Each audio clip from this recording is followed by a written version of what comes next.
el hantavirus? Tiene una alta mortalidad, entre un 30 y un 50%. Una enfermedad grave, fiebre, de malestar, de dolores abdominales. Había que decidir cosas muy duras. Fueron momentos difíciles, no teníamos EPI.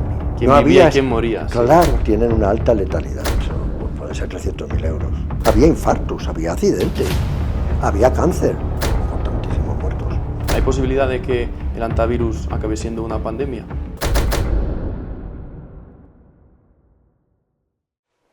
Muy buenas, bienvenidos a un nuevo capítulo de Broadcast. Hoy estamos con Francisco, médico de familia y además experto en medicina preventiva. ¿Cómo estás? Hola, ¿qué tal? Encantado de tenerte por aquí. Bueno, muchas gracias por haberme invitado a Muchas de nada. Podcast. Y lo primero, preséntate, dinos quién eres.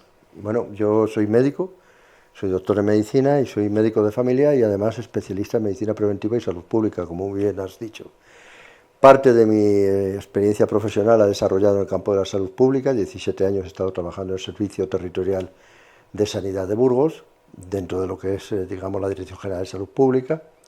Y luego también llevo muchos años desarrollando mi labor asistencial como médico de atención primaria, médico de familia. O sea que puedo tener esas dos visiones, la de primera línea de atención y la más preventivista. ¿Qué es la epidemiología? Bueno, la epidemiología es una parte de la salud pública. El concepto de salud pública, especialista en medicina preventiva y salud pública, es un concepto mucho más amplio. Abarca no solo la epidemiología, que es una parte, sino abarca también, bueno, pues el estudio de los estados de salud de la población, también las actividades o programas preventivos y de promoción de la salud, la gestión de riesgos sanitarios, la gestión sanitaria, en fin, es un concepto mucho más amplio. La epidemiología es una parte importante. Y digamos que para sintetizar, de la epidemiología, el especialista en salud pública o medicina preventiva se ocupa fundamentalmente de recopilar y analizar los datos de salud con el fin de detectar cambios en el perfil de la enfermedad. Un cambio en un momento determinado en la incidencia puede estar indicando que podemos estar ante un posible brote, por ejemplo. Es muy importante la monitorización de los datos de salud de la población. Además, se encarga del análisis de los brotes, el cómo se enferma, cuándo se enferma, el cómo, el por qué. Ese análisis de la forma de enfermar y desarrollarse un brote nos puede ayudar, es imprescindible para poder establecer medidas de prevención. También es responsable el especialista en salud pública que lleva a cabo funciones de epidemiología, es responsable de establecer estrategias de prevención y de control, por ejemplo, las vacunaciones, por ejemplo, la necesidad de un aislamiento en un momento determinado, de un estudio de contactos. Es el que de alguna manera tiene la capacidad para llevar a cabo todas esas funciones. ¿Y cómo se estudia la epidemiología? Digamos que es una parte de la medicina. La epidemiología es una parte de la especialidad de medicina preventiva y salud pública. Es una parte. Importante, pero es una parte de algo mucho más amplio. Vale, luego, luego dentro de lo que son los especialistas en medicina preventiva y salud pública, pues hay quien se dedica más a estudiar y analizar las enfermedades crónicas, más en promoción de la salud, o más en prevención, más en el análisis de datos, en el control de brotes infecciosas, etcétera, que sería más lo que se considera epidemiólogos, quien se dedica a la gestión sanitaria también. Muy bien, pues sabiendo esto, vamos a la pregunta clave que es, ¿qué es el hantavirus? Uy, está muy de moda. Bueno, el hantavirus es una familia de virus. Se conocen más de 20 especies de virus, que es una zoonosis. Es un virus que está, cuyos reservorios son los roedores. En los roedores no provoca enfermedad, actúan como reservorios, digamos como portadores sanos, y a partir de la saliva, de las excretas, de la orina o de las heces, puede contaminar al hombre. Ya digo que hay unas 20 especies, más de 20 especies de hantavirus, de las cuales solo una se ha identificado que exista transmisión entre humanos, que es la famosa cepa del virus de los Andes, del hantavirus Andes, que es la que ha dado el brote del crucero ómnibus. El resto de las especies pueden contaminar al hombre, pero no se transmiten entre hombres, con lo cual provoca casos puntuales. El contagio es fundamentalmente por vía aérea, con aerosoles que contengan productos de desecho, de saliva o de heces o de orina. Esa es la principal vía de contagio. Otras posibles vías más raras, la mordedura de roedores es muy rara, y el tocar superficies contaminadas recientemente, bueno, pues también es una vía. Si se toca una superficie que está contaminada, te llevas las manos a la boca o comes en ese momento, pues te puede contaminar. Pero la principal vía de contagio son los aerosoles. Se da sobre todo en donde son zonas endémicas, en personal que trabaja, bueno, pues en desratización de edificios, en la limpieza de los establos o de almacenes, etcétera, donde ha habido roedores que son portadores de ese virus, y con el proceso de limpieza se levantan aerosoles, se respiran y se contagian. Ese es el mecanismo de contagio. ¿Y cómo le afecta al humano el antivirus? El antivirus, el problema que tiene es que provoca cuadros que tienen una alta letalidad. Puede dar fundamentalmente, empieza con unos síntomas inespecíficos de fiebre, de malestar, de dolores abdominales, etcétera, pero después puede dar dos cuadros. Dependiendo del antivirus, hay dos cuadros, diferenciados. Puede dar un cuadro cardiopulmonar, que es el que provoca el virus de los Andes, y el que provocan casi todos los virus, los antivirus de las zonas endémicas del cono sur de América, los que están entre Chile, Argentina. Ese tipo de antivirus dan sobre todo cuadros respiratorios, de fallo cardiopulmonar. Ya digo que una vez que empiezan los síntomas prodrómicos, empiezan síntomas leves y luego va agravándose el cuadro y tiene una alta mortalidad. Se estima que entre un 30 y un 50%. De ahí viene la trascendencia y un poco la alarma, que yo luego quiero de alguna manera relativizar.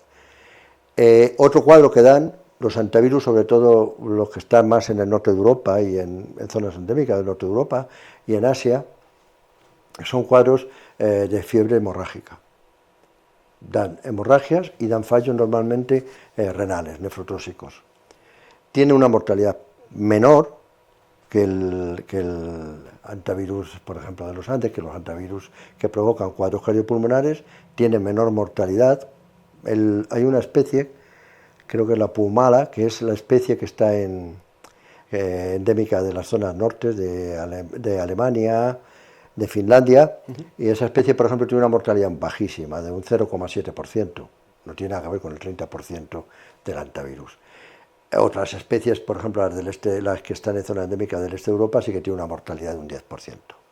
Pero vamos, básicamente es menor la mortalidad del antivirus que provoca la fiebre hemorrágica que el que provoca los cuadros cardiopulmonares. O sea, digamos que hay muchísimos tipos de antivirus, para entenderlo, ¿no? Y digamos que hay uno, que es la cepa esta, que es la que está provocando todo este lío. Claro. ¿Puede ser que otras cepas del antivirus produzcan este fenómeno? ¿Que haya cepas en otros sitios? No se han identificado. La única cepa identificada de antivirus capaz de transmitirse entre humanos, que es lo verdaderamente importante, lo que genera la alarma, ha sido la cepa de los Andes. Es más, no se ha detectado tampoco que sea una cepa que tenga una mutación genómica. No, es la misma cepa. Y sí que decir que aunque se puede transmitir entre humanos, la capacidad de transmisión es muy baja. Tiene una capacidad de reproducción básica bajísima, de 1,5 me parece que es algo menor. Requiere primero un contacto estrecho. Requiere que sea durante un tiempo, no es un contacto fugaz, no te vas a contagiar. No se contagia por manejar, pues yo que sé, productos que puedan haber estado en contacto lejano con algún enfermo. Es, digamos, difícil de que se transmita y de hecho da brotes que no son muy limitados. ¿Qué pasó en el crucero? Claro, en el crucero es que conviven mucha población, creo que eran 140 y tantos pasajeros, entre pasajeros y tripulación, pero conviven mucho tiempo. Entonces ahí sí que, además, como no se había identificado todavía que existía ese riesgo, las medidas de protección son menores. Claro. Cuando se extreman las medidas de protección, la posibilidad de contagio son muy bajas. Yo creo Voy que a ponerte un ejemplo. tranquilos. Estamos en un autobús y hay una persona que tiene el antivirus. ¿Podría contagiarme en una ruta de autobús urbano, por ejemplo? Muy difícil. muy difícil. Tenías que estar justo a tu lado, que el viaje hubiera durado media hora, en fin, muy difícil. Muy complicado. Muy complicado, no es frecuente. Yo creo que hay que quitar ese alarmismo, que es lógico, porque, insisto, claro, es una enfermedad grave, con una alta letalidad, pero es raro el contagio. Y sobre todo si se identifica, una vez que la persona está enferma, con las medidas de protección básicas, es raro. Y una persona que tenga el antivirus, ¿cuánto tiempo puede tardar en ver esos síntomas? El periodo de incubación del antivirus es grande. Entre 7 días y 6 semanas más o menos es el periodo de incubación. O sea que es bastante amplio. Es el alto, claro. Es alto. Ese es un problema porque lo estamos viendo los periodos de aislamiento, cuando en las personas que han estado en contacto con una persona con antivirus, pues se prolongan hasta los 45 días. En ese periodo pueden aparecer los síntomas. Si tú, ahora mismo con el tema del antivirus, una persona que lo tenga, vamos a suponer, o que estos casos que se han dicho que han venido a España y están haciendo el seguimiento con toda la gente que ha estado y tal, digamos que, imagínate que esa persona sí que se lo ha podido pegar a varios y eso se expande. ¿Hay posibilidad de que el antivirus acabe siendo una pandemia? No. Son muy bajas, muy remotas. Yo creo que no.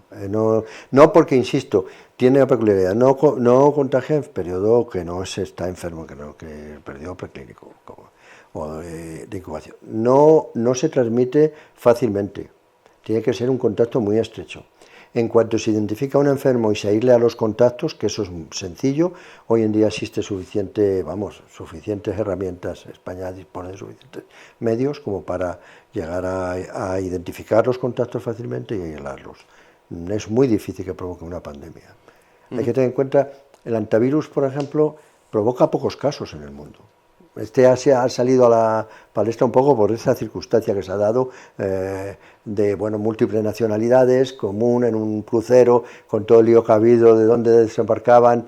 Y sí que es cierto que se han hecho un despliegue importante con medidas de protección para evitar precisamente que pudiera de alguna manera producirse algún contagio secundario, pero en el mundo, pues a lo mejor, yo no sé la cifra, pero poco más de 200 casos a lo mejor hay en el mundo de antivirus. ¿Y la cepa de antivirus que ahora mismo conocemos, la contagiosa, podría mutar y ser más contagiosa aún, o eso sería imposible? No es imposible. Los virus, una de las posibilidades que tienen es la de mutar, no es imposible. Pero sí que es cierto que precisamente con las medidas de vigilancia epidemiológica y la secuenciación genómica se puede detectar si existe una mutación y establecer precozmente medidas de control. Vale, entendido.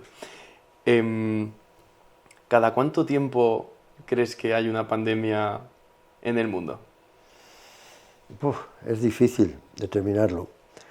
La última, la del COVID, que hemos pasado. Está claro. Yo creo que una pandemia con implicación y que con tanta repercusión fue la de la gripe del 18, que provocó tantísimos muertos. Es difícil de determinarlo cuando pueda aparecer una nueva pandemia. Para eso existen los sistemas de vigilancia epidemiológica, que son los que de alguna manera nos dan tranquilidad. ¿Tú crees que es más probable que en el pasado que haya más virus o que haya más mutaciones de virus o que digamos que haya algo masivo que pueda afectar a la población? Más que años anteriores, pues no sabría decirte. Yo la verdad es que eso no sabría decirte. Yo creo que no. La probabilidad de mutar, no. Sí que es cierto que ahora existen, unos factores que generan más vulnerabilidad. Por ejemplo, las comunicaciones, las mercancías, el mundo hoy en día hay una gran movilidad, eso facilita el que se pueda expandir claro. un virus. Eso es cierto, que antes era mucho menor, pero no creo que exista mucha más riesgo, porque, insisto, hoy en día contamos con muchos más medios para identificar precozmente la aparición de un brote. Lo que decíamos antes de la vigilancia epidemiológica, en cuanto se detecta un número de casos más allá de lo esperados en una determinada zona endémica, por ejemplo, inmediatamente se ponen en marcha todos los sistemas de alerta y todos los sistemas para tratar de controlarlo. ¿Tú crees que España está preparada para una nueva pandemia? Sí, sí. La respuesta corta, sí, está preparada. Y más preparada que antes del COVID. Precisamente a raíz del COVID, sí que es cierto que se tomaron conciencia para mejorar aquellos aspectos en los que éramos deficitarios. Aquellas vulnerabilidades que teníamos se van intentando corregir. En España, además, ahora, por ejemplo, una cosa buena es que se ha establecido un marco legal que de alguna manera va a ayudar. En 2005, no, perdón, en el 2025 se creó la Agencia Estatal de Salud Pública. Y esa Agencia Estatal de Salud Pública trata de alguna manera de corregir aquellos defectos que se detectaron cuando la pandemia. Entre otras cosas, por ejemplo, los sistemas de vigilancia. Un problema que teníamos en España es que cada autonomía tiene sus propios sistemas de vigilancia. Claro. Muchas veces la interoperabilidad de esos sistemas no existe, es muy difícil. O sea que antes no estaba unificado, cada comunidad No está ni estaba ni lo está todavía, aunque pero se va proceso, ¿no? Claro, el problema es que esa agencia se ha creado en el 2025 y se está desarrollando muy lentamente. Yo creo que es una cosa muy buena y que puede dar buenos resultados, pero necesita potenciarse y habría que acelerar un poco más esa capacidad de coordinación que se le atribuye. Los sistemas de información, por ejemplo, son fundamentales. Si no hay información no podemos tener control. Claro, es la base, ¿no? Claro, es la base. Estudio. Entonces, tener datos, claro, estudiarlos. existen sistemas de información muy buenos.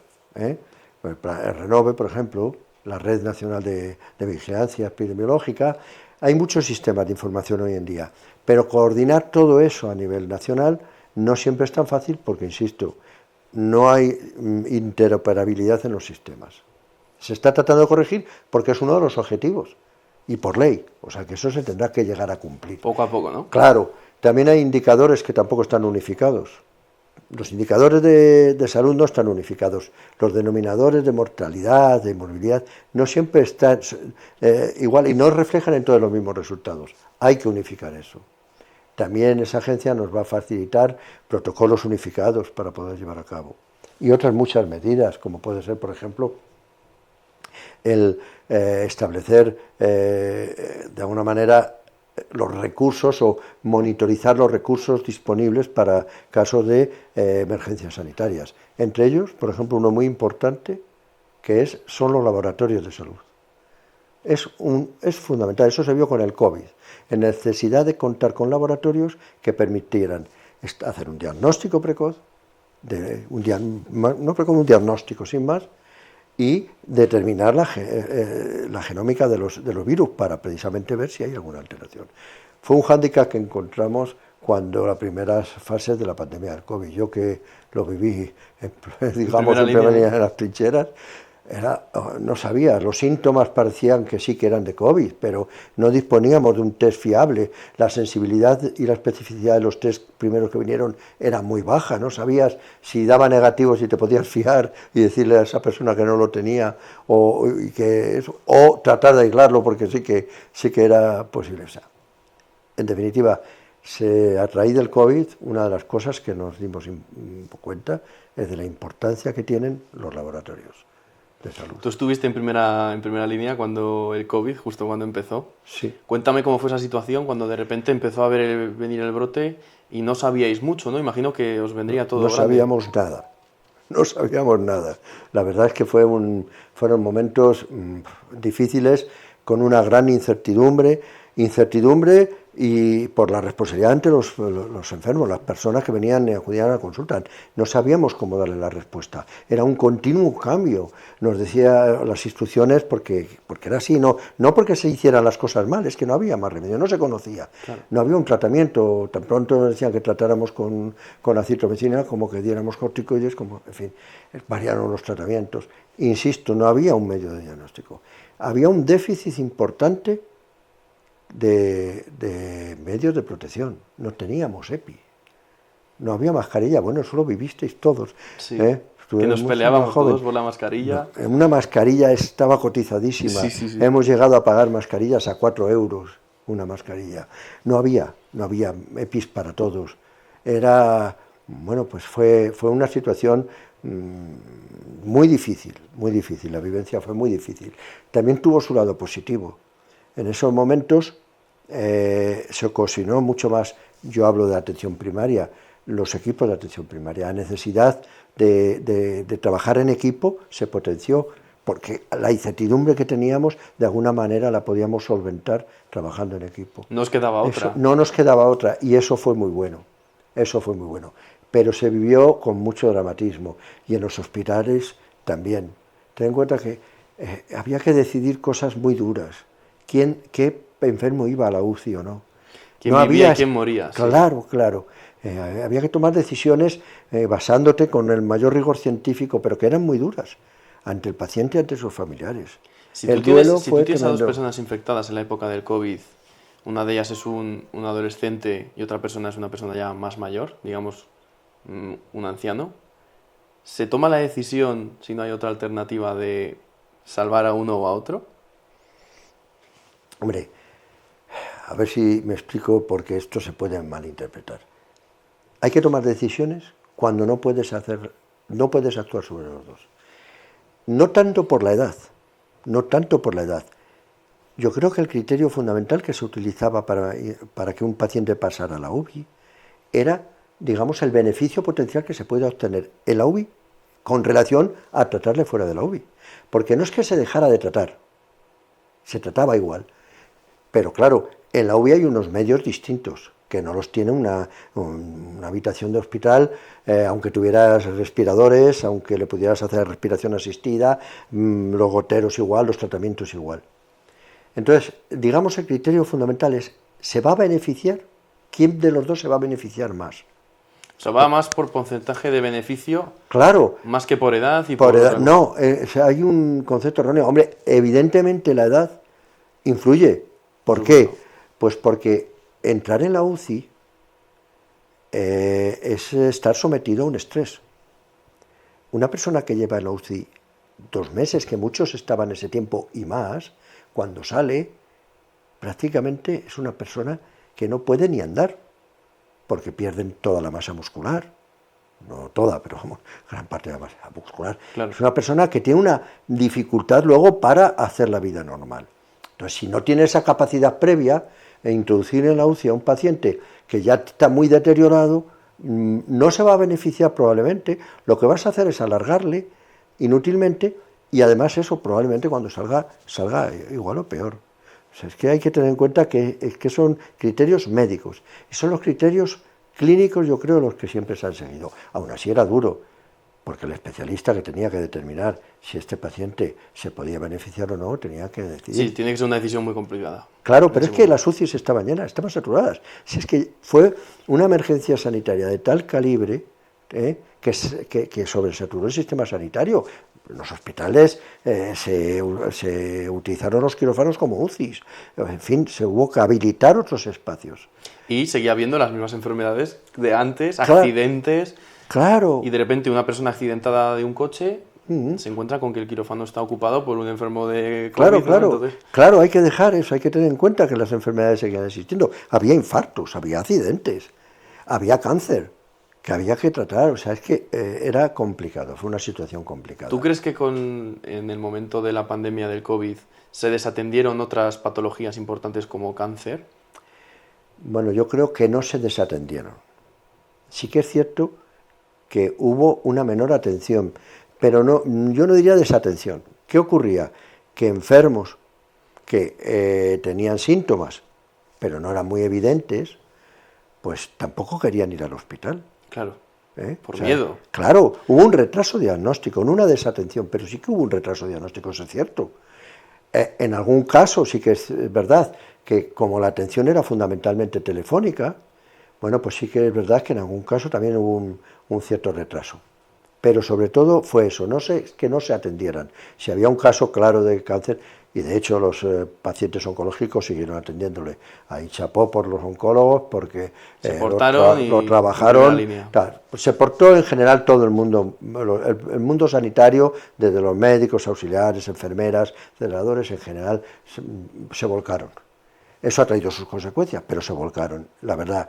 y los enfermos oncológicos siguieron atendidos. Sí que es cierto, y yo eso lo viví en primera persona, con un familiar cercano, que parecía que todo era COVID. Yo tengo un caso de un familiar que ingresó con una neumonía y en principio lo trataron como COVID, porque claro, es lo más frecuente. Nadie te da culpa. Todo pero lo que tenga que ver con pulmón en ese momento, ¿no? COVID. Y sin embargo era un derrame pleural por un cáncer. Era un cáncer metastásico. No hubo un retraso, porque esta persona no acudió antes. ¿Tú crees que ha habido malos diagnósticos por culpa del COVID? Hablar de malos diagnósticos, no. Es que tenía una neumonía. Hasta que no se hizo una biopsia no se pudo determinar lo que había. Claro. Es que es así.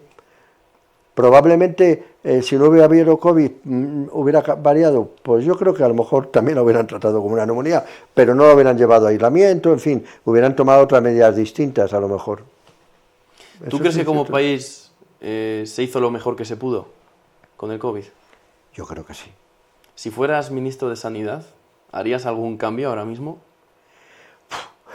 Qué difícil, un cambio en relación con qué, ¿con la sanidad en general? Sí, con la sanidad. Mira, yo voy a dar una opinión muy personal. Yo creo que en España podemos presumir de tener un buen sistema de salud. Y eso yo creo que lo alaban en todas partes. Pero no podemos morir de éxito. Tenemos un sistema de salud muy bueno que está en crisis. Sinceramente, creo. Y eso lo podemos ver todos. Las listas de espera, hay saturación en los hospitales, en fin. Y que necesita de alguna manera un análisis profundo de cuáles son las fortalezas y las debilidades y poder, de una forma objetiva, científica, técnica y fuera de lo que es la ideología política, decidir qué es lo que hay que hacer. Porque hay que hacer algo, no podemos dejarnos así. No podemos salir. Yo cuando si el sistema sigue como sigue durante años, está abocado al fracaso. Mal. Sí, eso lo vemos todos. Yo lo primero que diría, si tuviera una capacidad, como dice el ministro de Sanidad, mira, yo lo primero que haría es sacar del discurso político la salud. La salud no tiene ideología. Eso es lo primero. No tiene ninguna ideología. La salud hay que sacarla del discurso político. Sí, esa pugna política en la que hay, los de un partido, los de otro, con sus ideologías, hay que hacer esto, hay que hacer lo otro, pero no lo dicen, no toman medidas, no actúan en función de criterios objetivos, sino en cuestión de criterios ideológicos. O sea, propondrías hacer un estudio y decir, pues mira, el 15% del presupuesto siempre tiene que ir a sanidad. Por ejemplo, 15, 20, lo que sea. Y gobierne quien gobierne, ese porcentaje es para sanidad, punto. Sí. Independientemente del discurso político, ¿no? Sí, pero sobre todo un análisis en profundidad. ¿Por qué están las listas de esperas como están? ¿Por qué hay la saturación? ¿Por qué los profesionales están quemados? ¿Por qué el sistema está fracasando? No tenemos médicos, los médicos se van fuera, no hay puestos que son de muy difícil cobertura. ¿Por qué? Hay que hacer un análisis profundo, porque tenemos muchas fortalezas en el sistema, pero hay muchas debilidades y hay que verlas. Pero para verlas hay que hacer un análisis objetivo. Y yo creo que lo primero es hacer ese análisis, insisto, y sacar el discurso, sacar ese análisis de lo que es la política. Yo prohibiría que en las elecciones se hablara de la sanidad. Se tendría que hablar fuera de eso, desde el punto de vista técnico. Y así no tendríamos lo que ocurre ahora, que gobierna un partido y se inclinan un poco las medidas de un lado, gobierna otro partido y hay otras medidas de otro lado. Y por supuesto, el aumentar los recursos, eso es fundamental. Tenemos un sistema sanitario estupendo, pero es un sistema sanitario que gravita sobre el esfuerzo de los profesionales. Que eso es así. Y eso hay que reconocerlo. Hay que mejorar la financiación del sistema público de salud, porque si no... Hablando de esto, me voy a meter en otro melón, que es la sanidad pública y la privada. Hay médicos que trabajan en la pública que luego trabajan en la privada, hay gente que está muy a favor de la privada. Cuéntame un poco tu opinión. Vamos a ver, yo soy un firme defensor de la sanidad pública. Pero, sin embargo, creo que debe de coexistir con la sanidad privada, porque también puede aportar cosas. O sea, no es decir solo sanidad pública, no, ni sanidad privada. Soy un firme defensor de la sanidad pública, pero creo que hay que establecer mecanismos sin que, digamos, de alguna manera chirríe. Mecanismos de control. Yo no soy contrario al copago en la sanidad pública, por ejemplo, siempre y cuando se mantenga la equidad, es decir, que el copago no suponga que haya población que no pueda tener acceso a la misma sanidad en las mismas condiciones. Eso es un principio básico, la equidad del sistema. Sí. Y la universalidad. Pero ¿por qué no puede haber un copago? De alguna manera, habrá personas que puedan pagar y debe de alguna manera establecerse ese sistema. Pues yo no soy contrario al copago, por ejemplo. El copago y de alguna manera responsabilizar también a las personas, nos vamos a meter en un berenjenal. Sí, sí. Responsabilizar al paciente, a la persona que utiliza el sistema de salud, del propio sistema, de qué cuesta. La salud es gratuita en España, pero no es gratis, cuesta mucho, ¿de acuerdo? Entonces hay que responsabilizarle. Te voy a hacer una pregunta por curiosidad. Dime digamos, una enfermedad o una operación muy común que sea bastante repetida en la sociedad. Por ejemplo, no sé, un infarto, pero algo que haya que operar. Por ejemplo, apendicitis, ¿no? Mucha gente se opera de apendicitis. ¿Cuánto puede costar una operación de apendicitis en España? ¿En el sistema público o en el privado? Digamos si te la cobraran. Pues a lo mejor una operación de apendicitis pues estará sobre los 3.000 euros, puede estar. Te puedo decir una cifra un poco así. Bueno, con los ingresos entre 3.000 y 5.000 euros puede costar. Si Imagínate que me opero del corazón porque, por algún motivo, una operación de corazón abierto, algo mucho más crítico. O vamos a por esta, que esta me gusta mucho. Cuando te cambian de un corazón por otro, trasplante un trasplante de corazón. ¿Cuánto cuesta un trasplante de corazón? No lo sé. No tengo esos datos. Pero puede ser 300.000 euros, tranquilamente. Hay enfermedades, por ejemplo, oncológicas que se tratan con inmunoterápicos, que son, a lo mejor un tratamiento son 100.000 euros cada inyección. O sea, es que la medicina es muy cara. Claro. Es muy cara. Por eso yo creo que primero hay que aumentar la financiación y de alguna manera hay que establecer sistemas de copago o de algún sistema que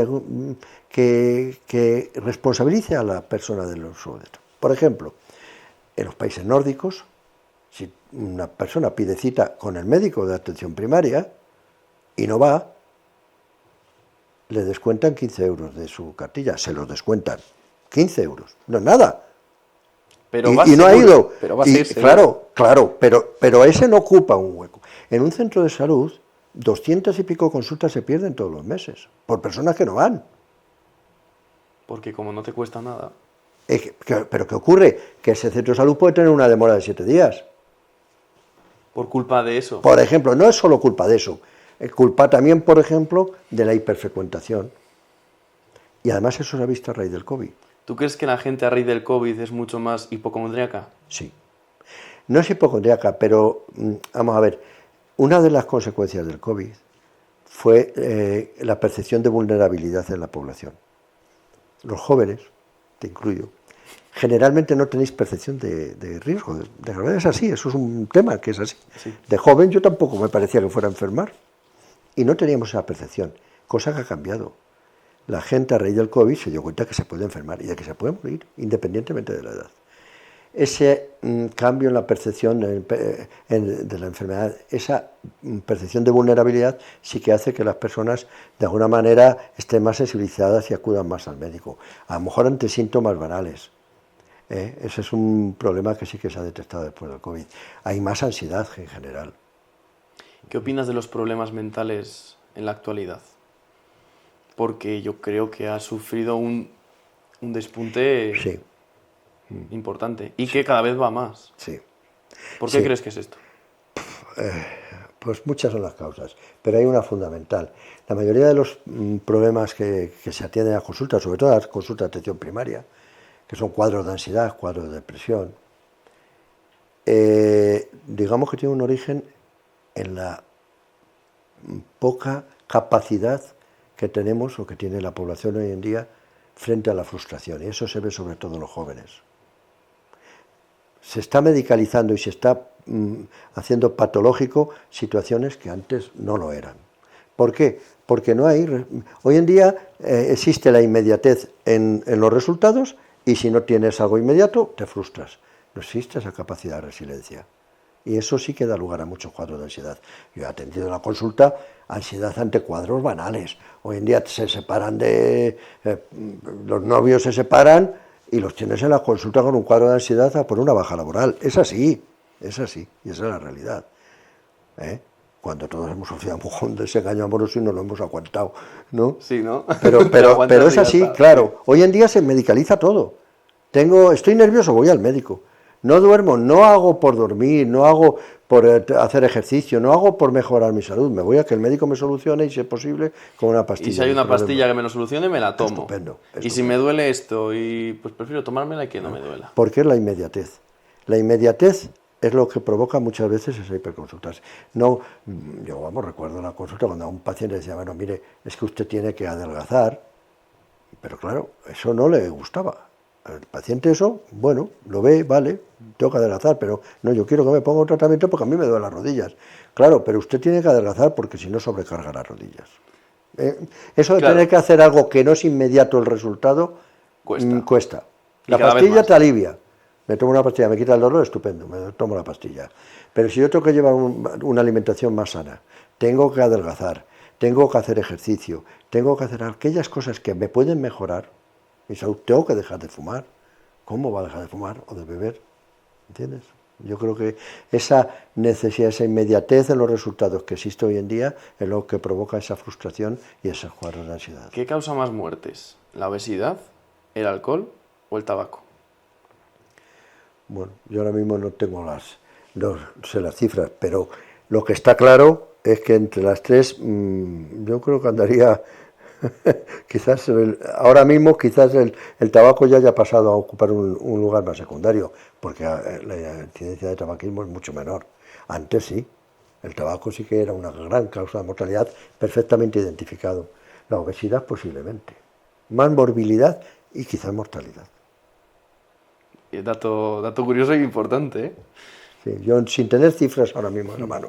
Y otra pregunta que también me viene a la cabeza de curiosidad pura y dura es las pastillas, que hemos estado hablando antes. Nos tomamos pastillas por todo, nos duele algo, te tomas una pastilla. ¿Tomarse las pastillas a la ligera es un peligro para la sociedad o no? Hombre, depende. ¿Te hace resistente depende. Tomando las pastillas? Claro, depende. Si en general los tratamientos, por ejemplo, los analgésicos y otro tipo de medicamentos son peligrosos para el individuo que lo toma. No hay ningún medicamento, ningún fármaco que sea inocuo. Los efectos secundarios que pueda tener pueden ser leves o darlos a largo plazo, tal, pero todas las pastillas tienen efectos. Todas las pastillas tienen efectos. Por eso insisto en que lo suyo es tomar otras medidas de prevención. Sí. Pero hay una salvedad que es importante, un poco al hilo de lo que comentamos al principio, que son los antibióticos. Uno de los problemas de salud que generan inquietud en los sistemas de salud es la resistencia antimicrobiana. Enfermedades que antes eran fácilmente tratables porque teníamos un arma terapéutica estupenda que eran los antibióticos, hoy en día se están volviendo resistentes. Y el miedo a que existan cepas que puedan propagarse más fácilmente por las resistencias cada vez es mayor. Dos ejemplos, te hablo de memoria también. El Escherichia coli, que es un germen productor de gastroenteritis y de muchas infecciones urinarias, pues ya tiene un 20% de cepas son resistentes a los antibióticos habituales. ¿Qué pasa si en el futuro? 40%. ¿Qué pasa si en el futuro sigue subiendo el porcentaje de que no le afecta, o sea, que el virus no le afecta al antibiótico? ¿Qué ocurrirá en ese caso? El germen, la bacteria. Sí. Pues claro, si no tenemos posibilidad, pues la persona morirá y además será más fácil que contagie a otros, con un germen que es resistente a los antibióticos. O sea que si nos seguimos automedicando o tomando más antibióticos de los que deberíamos... Es un riesgo de salud pública. Es un riesgo de salud pública. Sí, y es más probable que algo que ahora mismo nos lo tratamos con las pastillas, podamos morir de eso. No tengamos tratamiento, sí, sí, es un riesgo que está ya ahí, es un riesgo latente. Tenemos muchos riesgos de infecciones, pero hay un riesgo que es ese. Es que eso lo había oído, pero es que me parece muy potente escucharlo, porque realmente todo el mundo conocemos gente que se automedica, o se ha automedicado en algún momento, o se lo ha medicado al propio médico, que es lo habitual. Sí, muchas veces, sí, porque hoy en día los antibióticos no se pueden retirar sin receta, pero muchas veces a lo mejor pues se quiere o se tiene un tratamiento antibiótico sin necesidad, porque los cuadros víricos no se pueden tratar con antibióticos. Hay algún retroviral, algún antiviral, pero los antibióticos en general son ineficaces. Una gripe no hay que tratarla con antibiótico, por ejemplo. Cuadro catarral común no hay que tratarlo con antibiótico. ¿Tú crees que hay médicos que diagnostican pastillas sin necesidad de que las tengan que diagnosticar? ¿O tú crees que el criterio que usan es...? Recetar, yo no lo creo. Yo creo que siempre el médico, cuando indica un tratamiento, lo hace pensando que es lo mejor para el paciente. Sí que es cierto que hay veces que hay que pensar que hay pacientes que de alguna manera son muy proclives a que al final acaben teniendo un tratamiento, porque no aceptan, lo que decimos antes, no aceptan que una gripe dura 7 días. Y te tienes que aguantar en casa 7 días sufriendo. Sí, claro. Y entonces al final, tanto ir al médico, pues al final dice, bueno, también un poco porque se practica una cierta medicina defensiva, porque si a ese paciente que tú le dices que no, que lo suyo es una gripe, que lo tiene que atender en casa, se le acaba complicando, y no ha recetado antibiótico, a lo mejor tienes una denuncia. Tú has actuado con buena fe, has actuado con criterio científico. La complicación nunca está libre de que ocurra. No, el riesgo cero no existe. Claro. Me he ido por las ramas un montón. Sí, estamos yéndonos por las ramas. Me pasa mucho, es mi día a día, pero bueno. No sé. Vamos con el ébola. Ya. Otra noticia que está también alarmando a todo el mundo, porque claro, ya no es como el antivirus. El ébola se supone que es otro nivel de enfermedad. Cuéntame qué es el ébola. Bueno. El ébola es un virus, también es una zoonosis, es un virus que su huésped habitual es un animal, son los murciélagos. El ébola está en los murciélagos frugívoros, no son murciélagos que muerdan a los animales, hombre, se alimentan de frutas. Lo mismo que pasa con el antivirus y los roedores, el virus del ébola no provoca enfermedad en los murciélagos, son portadores, pero también por su saliva, por sus excrementos, por sus heces o por su orina, pueden contaminar alimentos, que a su vez, si algún animal come esos alimentos, entra en su cadena, entra ya en la cadena epidemiológica, el animal enferma y la manipulación de esos animales por el hombre puede transmitirle la infección. Ese sería un poco el mecanismo de transmisión. Es mucho más contagioso el ébola, ¿verdad? ¿Cómo de contagioso es el ébola? Más contagioso, quizás sí, un poco más contagioso que el antivirus, pero tampoco es un virus que se pueda contagiar fácilmente, porque se contagia a través de los fluidos. Se contagia, pues eso, manipulando el cadáver de un animal o un animal vivo, con la sangre, con la saliva. Se contagia si se está en contacto con un enfermo. Uno de los cuadros que da el virus ébola son los vómitos y las diarreas. Limpiar esos vómitos, esas diarreas, es material muy contaminado. La saliva también contamina. En definitiva, tiene que haber un contacto estrecho con un enfermo, porque el virus del ébola no lo contagia a los que no están enfermos. Yo puedo estar contagiado de ébola y tú estás aquí enfrente mío, hablar contigo y no contagiarte, mientras no me toques. Exactamente. O ningún fluido mío te toque. Exactamente. Vale. O sea que es menos contagioso realmente. Sí. Vale, no se contagia por vía aérea. En el sentido es menos contagioso. ¿Qué ocurre con el ébola? Que claro, genera mucha alarma porque tiene una mortalidad también muy alta. El ébola es muy mortal. Del 30 a 50, inclusive hay series de hasta un 90%. Es muy mortal. Crea cuadros muy graves. Entonces eso genera mucha alarma. Hay que tener en cuenta que los brotes epidémicos de ébola se dan, pues eso, sobre todo en países como África, que tienen unas connotaciones sociales, demográficas, etcétera, muy especiales. Los recursos sanitarios allí son escasos, son limitados, hay grandes flujos de población, o sea, hay mucho movimiento, con lo cual un enfermo se puede estar moviendo antes de que esté realmente grave y va contagiando porque va tocando, los flujos de población porque son zonas muchas que están en guerra, y eso genera movimientos poblacionales, claro. Luego los mismos movimientos comerciales, son zonas en las que hay mucho comercio transfronterizo.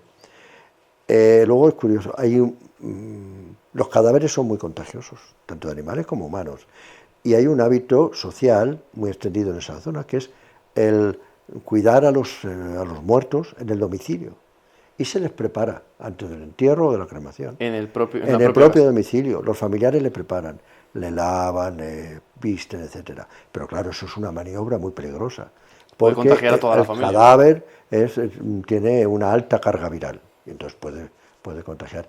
Eso hace y favorece que en esos sitios haya tantos contagios, tantos casos. Luego también el rastreo es mucho más difícil, aunque ha mejorado mucho.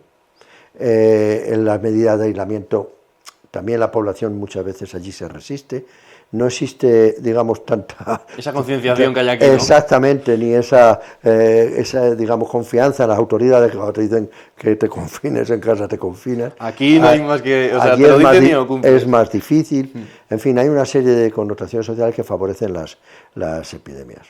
¿Se ha creado alarma con el virus del ébola ahora? Pues sí, sobre todo porque la OMS declaró emergencia de salud pública de importancia internacional y eso parece que es un nivel de emergencia muy alto.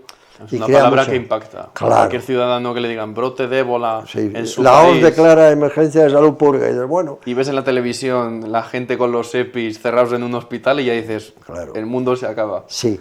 Lo que pasa es que ya digo que eso es una medida que toma la OMS porque en cuanto hay un brote que afecta a países, sobre todo países limítrofes, lo que hace es adoptar medidas para que esos países coordinen de alguna manera.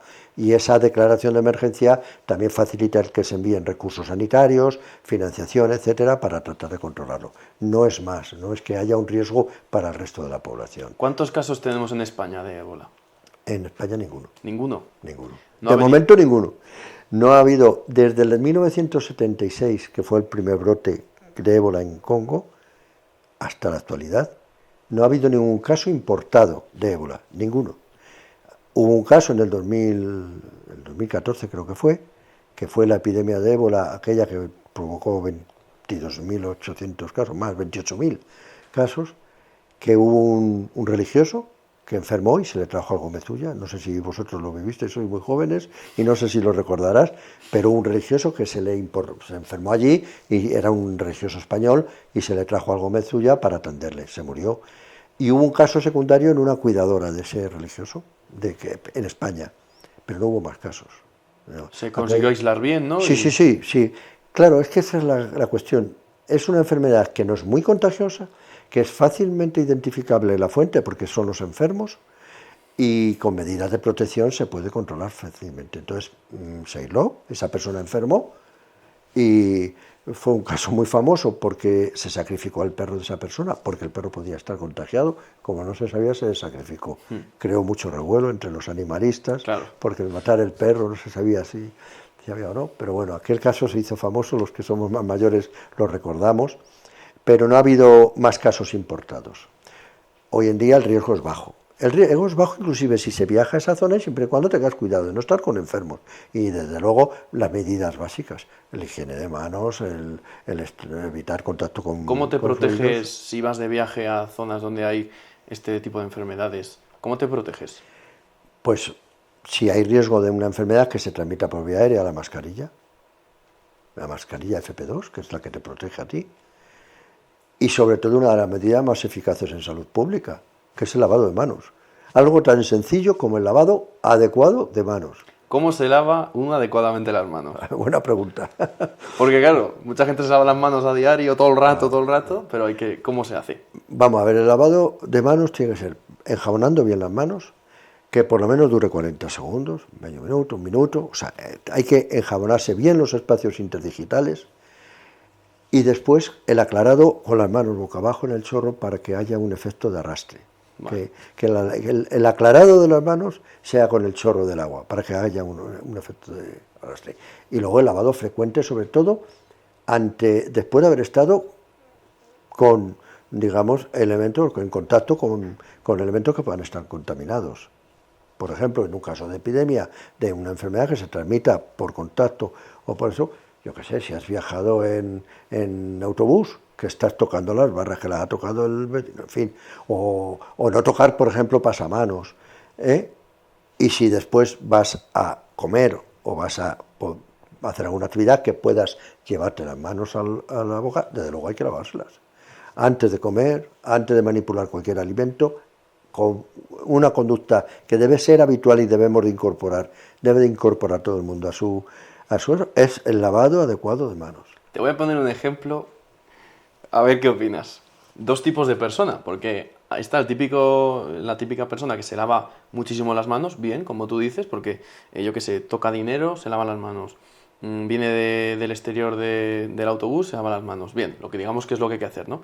Y luego está la gente que dice, bueno, yo aunque puedo tener las manos sucias, pero digamos que eso me hace más fuerte también, ¿no? ¿Qué opinas de esto? No, vamos, es una creencia errónea. Están absolutamente equivocados, ¿no? A mí no me hace más fuerte, ¿eh? La suciedad y la contaminación mata, no te protege, no. Otra cuestión es que eso es una creencia que hay. Dice, bueno, es que si dejamos a las personas que no estén en contacto con ningún germen, no generan resistencia, no generan inmunidad, no se estimula el sistema inmunitario. Yo creo que va por ahí, sí. Claro, pero es que no es lo mismo. No es lo mismo, no se trata, hay que tener ser comedidos. Si yo tengo las manos sucias y voy a realizar una actividad que pueda reportar un riesgo para mí o para los demás, porque claro, si yo tengo unas manos contaminadas, manejo un alimento al que voy a dar luego a mi familia, les estoy poniendo en riesgo, ¿eh? Entonces, y otra cuestión es que no pueda tocar nada ni tenga que estar en un medio totalmente aséptico, no. El equilibrio. Hay un equilibrio, pero el lavado de manos es fundamental. Es una medida fundamental eso. Y habitualmente, antes hemos hablado también del tema de las mascotas, de los animales, ¿no? Habitualmente ahora la gente tiene muchas mascotas en casa. No es que esté de moda, sino que bueno, al final te hacen compañía y es como algo que se ve. Casi todo el mundo tiene una mascota, ya sea un perro, un gato o cualquier otro tipo de mascota. ¿Qué contagio, qué enfermedad te puede transmitir un animal que conviva contigo? Vamos a ver, las zoonosis, las enfermedades transmitidas por mascotas existen. Evidentemente es un riesgo, eso está clarísimo. Enfermedades que pueden transmitir, pues por ejemplo la rabia. La rabia la puede transmitir un perro. En España, pues es muy difícil, porque España no existe rabia, está erradicada la rabia. Es muy difícil. Y además, concretamente en Castilla y León, el calendario vacunal de los animales incluye la vacuna de la rabia para los perros. O sea que Castilla y León es obligatoria. Hay otras comunidades que no, como Cataluña, como el País Vasco, donde no es obligatorio vacunar a los perros de la rabia, pero en Castilla y León sí. Con lo cual, las probabilidades de que un perro te contagie la rabia son, diría nula. El riesgo cero no existe, pero bueno, yo diría prácticamente nula. Casos autóctonos en España de rabia no se dan.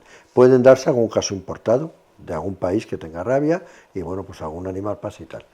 ¿Qué otras enfermedades? Pues también la leptospirosis. Es una infección también frecuente en los perros, que lo eliminan por orina y por contacto con la orina te puedes contaminar. Pero también existe una vacuna. La toxoplasmosis en los gatos, que da un cuadro leve, pero es un cuadro que si afecta a una embarazada sí que es importante, porque le puede dar abortos, porque le da malformaciones fetales. Eso está muy controlado. La sarna, pueden transmitir infecciones de salmonela, las tortugas, en fin, todas las mascotas, cualquier animal. Pero un perro sale al exterior. Pero imagínate un gato que está todo el rato en tu casa. ¿Un gato puede enfermar por algún aerosol, por alguna cosa? Si está en tu casa es difícil. Es más complicado. Normalmente, por ejemplo, la toxoplasmosis se da más en gatos jóvenes, gatos que están callejeros, más fuera, sí, que salen fuera. Es más difícil. Pero sobre todo yo, en relación con las mascotas, el mensaje tendría que ser, ¿puede de alguna manera producir enfermedad en el hombre? Sí. Las posibilidades remotas, pero sobre todo tiene que tener una responsabilidad toda aquella persona que adquiera una mascota. Es decir, una mascota no es un juguete, una tortuga no es un juguete, por mucho que al niño le guste. Un pollito no es un juguete, son animales que hay que cuidar. Y si se les lleva al veterinario, se le desparasita cada vez que hay que desparasitarlo con la frecuencia que determine. Se le aplica las vacunas correspondientes. No hay riesgo, Es seguro, pero insisto, responsabilidad. No se puede tener un perro para luego no llevarlo al veterinario porque me cuesta mucho dinero o no. La gente, la esperanza de vida cada vez es mayor. ¿Cuánto crees que puede vivir? ¿Cuánto es la gente, más o menos ahora, la gente más mayor que fallece? Suele ser 105, 108, ¿no? Por ahí creo que anda. ¿Tú crees que la esperanza de vida puede ser muy superior a eso o lo ves muy complicado? Lo veo complicado. Lo veo complicado. Sí que puede haber casos puntuales de personas que vivan, pues eso, 108 años, 105. Pero yo veo complicado que la esperanza de vida sea mucho mayor. Sí que es cierto que cada vez la esperanza de vida va aumentando y sobre todo lo que es importante es que se aumente la esperanza de vida con buena calidad de vida, pues claro, aumentar Vivir la vida, mucho y estar vivir ahí. más años pero con poca calidad no merece la pena, ¿eh? Bueno, yo no creo que merezca la pena. ¿Tú crees que ya no la esperanza de vida, sino los años que nosotros estamos aquí, los años que estamos vivos en esta época, ¿tú crees que son mejores que antes o peores? Me refiero, nos alimentamos peor, hay más contaminación, hay más tecnología, más radiación. ¿Tú crees que eso afecta negativamente a nuestra calidad de vida? ¿O no? Qué duda cabe, sí. Los hábitos, una parte importante de nuestra forma de enfermar, digamos, el responsable son los hábitos, el ejercicio, la alimentación, los hábitos tóxicos, eso es fundamental. Sí que es cierto que eso forma parte digamos, de las causas de enfermar y que quizás cada vez nos alimentemos peor. Hoy en día cada vez se peca más, se abusa de alimentos procesados. Por ejemplo, se sabe que los alimentos procesados o ultraprocesados son perjudiciales para la salud y entonces cada vez es más, porque es más cómodo eso que ponerte a cocinar. Es más fácil comprar un pollo ya guisado en el Mercadona que ponerte a guisar un pollo. Pero claro, son alimentos procesados. Las grasas que tienen, los aditivos, etcétera, son perjudiciales, sí. Ahorramos tiempo, pero a la vez lo estamos perdiendo, ¿no? Claro. Sí. Pues yo creo que poco más, Francisco. Un placer tenerte aquí. Nos hemos ido un poco. Y muchísimas gracias por todo y por tu tiempo. Gracias a vosotros.